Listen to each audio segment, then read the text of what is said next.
Hello viewers, আসসালামু আলাইকুম। আমার অনেক দিনের ইচ্ছা ছিল আমি পার্বতীপুর তথা আমার নিজের শহরকে নিয়ে আমি একটা সিরিজ আকারে ভিডিও বের করব। Basically this is not a video, this is a story and I am the storyteller, visual storyteller. আমার শহর পার্বতীপুর নামে বেশ কিছু খণ্ডে ভিডিওগুলো বানানো হয়েছে। আশা করি আপনারা দেখে আমার পার্বতীপুরের ইতিহাস এবং ঐতিহ্য সম্পর্কে আপনারা জানতে পারবেন। আজকের প্রথম পর্বে যে বিষয়টা নিয়ে আলোচনা করব এবং আপনাদেরকে দেখাবো সেটা হলো কেন্দ্রীয় লোকোমোটিভ কারখানা, যেটাকে সংক্ষেপে ক্যালোকা বলা হয়, যেটা বাংলাদেশে একমাত্র এবং অন্যতম বড় একটা রেল কারখানা, যেখানে আসলে মূলত ইঞ্জিন তৈরি এবং ইঞ্জিন মেরামত করা হয়। যেহেতু ভিডিওটি আমার পার্বতীপুরের ইতিহাস এবং ঐতিহ্যকে নিয়ে, তাই প্রথমে কিছু কথা না বলে নিলেই হয় না।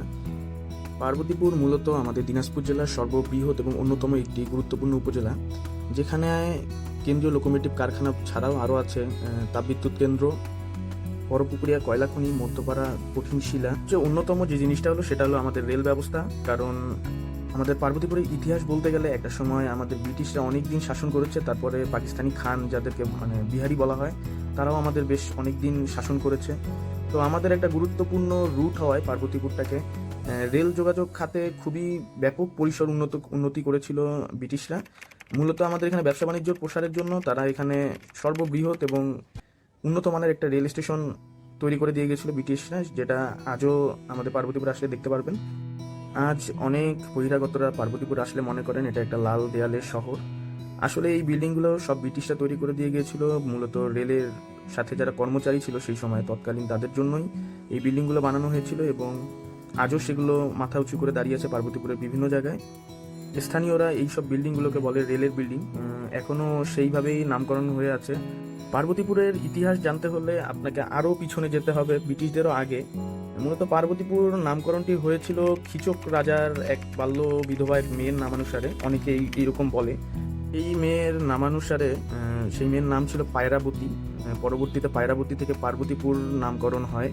এছাড়াও আরও অনেকে বলেন যে এই যুদ্ধের আগে এই এলাকায় হিন্দু ধর্মাবলম্বীদের অনেক বেশি আনাগোনা ছিল, যার কারণে তারা এখানে ব্যবসা করতে আসছিল এবং মূলত হিন্দুদের এই আধিক্যতার কারণে তাদের দেবতা শিবের বউ তথা পার্বতী, তার নামানুসারেও অনেকে বলা হয় যে পার্বতীপুরের নামকরণ করা হয়েছে। আসলে এইসব কথার ভিত্তি এখন খুব একটা খুঁজে পাওয়া যায় না, তবুও এইরকম কিছু মতান্তর যেহেতু বাতাসে ঘুরে বেড়ায়, সেটাই আপনাদের সাথে আমি শেয়ার করার চেষ্টা করলাম। যেহেতু আমি আগেই বলেছি আমি আসলে এখানে কোনো কন্টেন্ট ক্রিয়েট করতেছি না, আমি আপনাদেরকে স্টোরি বলার চেষ্টা করতেছি। আমাদের পার্বতীপুরের ইতিহাস এবং ঐতিহ্য বিষয়ে যে স্টোরিটা, সেটাই আমি আপনাদের সাথে শেয়ার করার চেষ্টা করতেছি। এবার পুনরায় আমাদের মেইন ভিডিওতে আসা যাক, যেখানে আসলে না বললেই নয়, তারপরেই ব্রিটিশরা তাদের ব্যবসায়িক চিন্তাভাবনা থেকে পার্বতীপুরে একটা সর্ববৃহৎ একটা স্টেশন তৈরি করলো, যেটা ভারতের সাথে সংযুক্ত করা হলো এবং এখানে সেই রেলের বিচারেই একটা বড় রেল কারখানা তৈরি করলো, যেটা বাংলাদেশে এখন পর্যন্ত একমাত্র এবং অন্যতম বড় একটা রেল কারখানা। আর এখন পর্যন্ত এটাই বাংলাদেশের একমাত্র ডিজেল লোকোমোটিভ কারখানা, যেটা বাংলাদেশে আর কোথাও নেই। চলুন আমরা ভিডিওতে সম্পূর্ণ ঘুরে দেখব।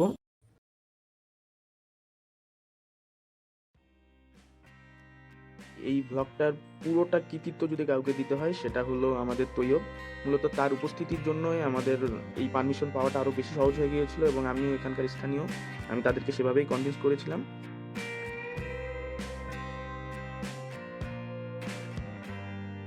এখন আপনারা যে লোহার জিনিসগুলো দেখতে পাচ্ছেন এগুলোকে মূলত গিয়ার স্পেয়ার বলে।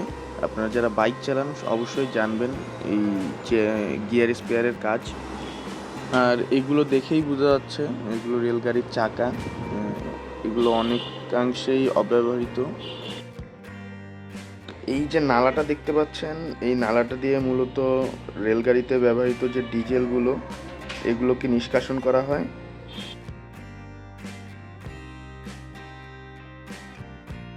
এই ট্যুরটাতে যারা যারা আমাদের সাথে আছেন তারা হলো অনন্য ভাই, ওহি, এবং যার কথা নাম বললেই নয় সে হলো তৈয়ব, আমার ছোট ভাই। সেই মূলত আমাদের গোটা ট্যুরটাকে এত সুন্দরভাবে আমাদের সামনে তুলে ধরেছে এবং এত সুন্দরভাবে ডিসক্রাইব করছে যে এটা আসলেই তৈয়বকে ছাড়া সম্পূর্ণ হতো না এবং সে অনেক উপকার করেছে আমাদের বিভিন্ন তথ্য দিয়ে। চলুন তার সাথেই ঘুরে দেখা যাক গোটা কারখানাটি। প্রথমেই বলে রাখি এটা একটা খুবই সিকিউরড একটা প্লেস, যার কারণে এখানে আসলে ভিডিও করা বা কোনো রকম ছবি টবি তোলা এটা কোনোভাবেই অ্যালাউ না। যেহেতু তৈয়ব এখানে কর্মচারী এবং এখানে আরএনবির একজন সদস্য আমাদের সাথে ছিল বলে আমি তাদের উপস্থিতিতেই আসলে ক্যামেরাটা ব্যবহার করেছি। বাট আপনারা এখানে সচরাচর ঢুকতে পারবেন না, কারণ খুবই এটা সংরক্ষিত একটা জায়গা। তো আপনাদের এই জিনিসগুলো অবশ্যই মাথায় রাখতে হবে। আর এটা যেহেতু আমি এডুকেশনাল পারপোজেই আসলে সবাইকে জানানো বা দেখানোর পারপোজেই এটা বানানো, তাই এটা অন্যভাবে নেওয়ার কিছু নেই। আশা করি আপনারা ভিডিওটি খুবই ভালোভাবে উপভোগ করতে পারবেন, এই আশা ব্যক্ত রেখে আমি আমার ব্লগটি শুরু করছি। ও আরেকটা কথা না বললেই নয়, মূলত ওহি এবং অনন্য ভাই তারা উভয়ই ঢাকা থেকে এসেছিল। তাদের জন্য আসলে পারমিশন নেওয়াটা খুব সহজ হয়ে গিয়েছিল। এভাবেই আসলে তাদেরকে কনভিন্স করা হয়েছে। আমরা এভাবে ঘুরতে ঘুরতে একেবারেই মেইন কারখানাতে চলে এসেছি এবং আপনারা এখন বর্তমানে যে জিনিসটা দেখতে পাচ্ছেন এটা হলো এক শেড থেকে অন্য শেডে লোকোমোটিভটাকে নিয়ে যাওয়ার কাজে ব্যবহার করা হয়। এছাড়াও কখনো যদি প্রয়োজন হয় লোকোমোটিভটাকে ঘোরানোর জন্য, তখনও এটাকে ইউজ রানিং থাকে না। মূলত এই ইঞ্জিনটাকে বিভিন্ন ওয়ার্কশপে পার্ট করে কাজ করে তারপরে একত্রিত করা হয়, যেগুলো আমরা আমাদের পরবর্তী ভিডিওতে দেখাবো। আমরা চলে এসেছি আমাদের মেইন ওয়ার্কশপে, যেখানে মূলত ইঞ্জিনগুলো নিয়ে কাজ করা হয়। যেহেতু আগেই বলেছি এটা লোকোমোটিভ কারখানা, লোকো মানে ইঞ্জিন, তো এখানে মূলত ইঞ্জিন নিয়েই কাজ করা হয়। এগুলো মূলত বিভিন্ন স্ট্রোক ইঞ্জিন। যারা আমরা বাইক চালাই তারা আমরা ভালোভাবে জানি যে আমাদের বাইকের ইঞ্জিন 1 স্ট্রোক বিশিষ্ট। আর এই ইঞ্জিনগুলো অনেকগুলো স্ট্রোক হয় এবং অনেক ভারী হয়। এটাই আমাদেরকে দেখাচ্ছিল তৈয়ব। কাজ হয়। আর এটা হচ্ছে শুধু চাকার কাজ, হুইল হ্যাঁ চাকার কাজ। আর পরের সেকশনটা হচ্ছে নাট বোল্ট কাটাকাটি ওই যে আমরা এগুলো কাজ করি, খালি কাদামাটির কাজ। সামনের যে অংশটি আপনারা দেখতে পাচ্ছেন এখানেই মূলত তৈয়ব কাজ করে থাকে। তো এটাই আমাদেরকে দেখাচ্ছিল তৈয়ব।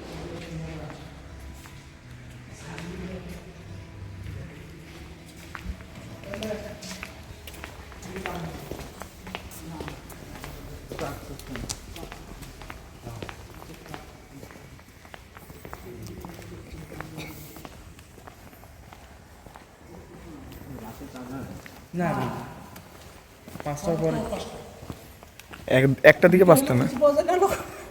আসলে অনন্য ভাই বরিশাল এবং ওহি ফেনীর হওয়ায় এই জিনিসগুলো তাদের কাছে খুব একটা নিয়মিত বিষয় না, যার কারণে তারা খুব উৎসুক দৃষ্টিতে জিনিসগুলোকে পর্যবেক্ষণ করতেছিল।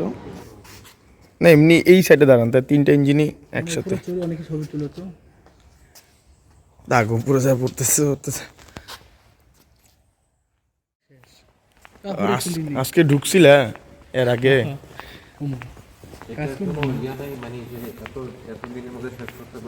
না ভাই, এইটা আপনার কাজ না হইলে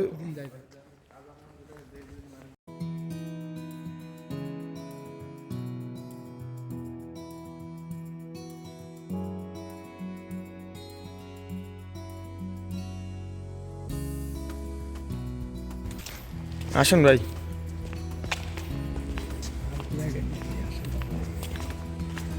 ফুয়েল ট্যাঙ্কি তেল, এটা হলো ওই যে মোটরসাইকেলের ছাকনিগুলো থাকে যে তেল পরিষ্কার করে ভিতরে ঢোকে, ওইটা না? আর ওটা তেল এটা হচ্ছে শীট মেটাল। এখানে এটা টোটাল কয়টা পার্টে হয়? অনেকগুলো বন্ধ হয়েছি, মনে করেন যে 20-25টার মতো সেকশন, 25টা সেকশন মিলে একটা ইঞ্জিন সম্পূর্ণ। হ্যাঁ, যে কথাটি বলছিল তৈয়ব, এখানে একটা ইঞ্জিন একবারে চলাচলের উপযোগী করতে 25টি সেকশন কাজ করে।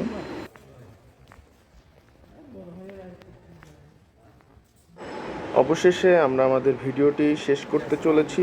এটাই ছিল আমাদের কেলোকার আদ্যপান্ত ভিডিও। তো মূলত কেলোকাটা দেখতে এরকম এবং এভাবেই। জানি না গল্পটি আপনাদের কাছে কেমন লাগলো এবং ভিডিওটিও কেমন লাগলো।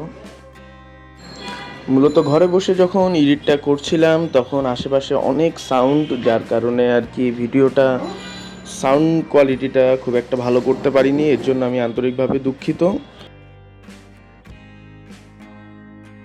ভিডিওটা কেমন হয়েছে এটা বলার এখনো বয়স হয়নি আমার। আপনারা আমাকে ভালোবাসেন বলেই ভিডিওটা দেখেছেন, এটাই আমি মনে করে নিলাম। আর যে কোনো ভুলভ্রান্তি আপনি কমেন্ট বক্সে আমাকে জানাতে পারেন। পরবর্তীতে কোন বিষয়টা নিয়ে আসলে চিন্তা ভাবনা করা যায়, এইরকম যদি আমাকে আমার কমেন্ট বক্সে জানাতেন তাহলে এটা আমার জন্য খুব সহজ হতো। এখন যে কাজটি একবারই করবেন না সেটা হলো এই চ্যানেলটা সাবস্ক্রাইব করার কোনো দরকার নাই। কি দরকার মাংনা মাংনা লাইক শেয়ার আর সাবস্ক্রাইব করার? এমনিতেই আপনার জীবনের 10 মিনিট আমার এই ভিডিও দেখে নষ্ট করছেন। আর কি কিছু চাইতে পারি আপনাদের কাছে?